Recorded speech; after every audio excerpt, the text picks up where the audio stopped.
Oo. Basahin natin. Sa tingin mo, miss ka niya? Oo. Malay mo. Pero what if namimiss ka rin niya?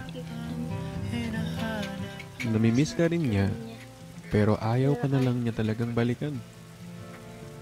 Kasi natatakot siya baka maulit yung nangyari sa inyong dalawa. Natatakot siya na maranasan niya ulit kung ano man yung na-feel niya noon. Pero kung usapang miss lang naman, malay mo naman. Kagi, ay lang. Ano tayo sa 1? Mismo. Siyempre. Uy! Mismo? Wala ka namang karapatan eh. Sabi mo mismo. Alam ganun! Ay! Kagi, ano to? Anong klaseng ano to? Ito nga daw tayo, guys. Makalaya tinta. Anong klaseng laro to sa Roblox, guys? Alam nyo ba to? Hindi ko lang nalaman to eh. Oops. Mamatay tayo dito.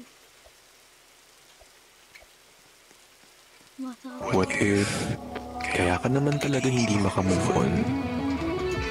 Kasi deep inside, umaasa ka pa sa kanya eh. Alam mo sa sarili mo yun na kahit meron na siyang iba, wini-wish mo na sana ikaw yun. Ginawa ang breakup para ilayo tayo sa maling tao. At kasunod nito ang moving on. Para tulungan mo ang sarili mo na maging handa sa pagmamahal na tatanggapin mo. Ang klase to, ayoko na. Wala naman akong dapat pagsabihin. Ay! Humulog tuloy. Saan na ba ako nun? Dito ba? Diba tapos na ako dito, guys? Dito tayo sa kapit. Dito tayo. Tingnan natin kung ano ng mga filtok nito. Oops. What if nawawala na siya ng gana sa'yo?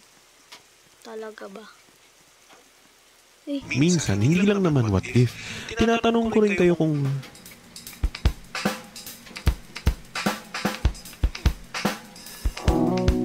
alam mo yung feeling na nawawalan na siya ng gana sa'yo.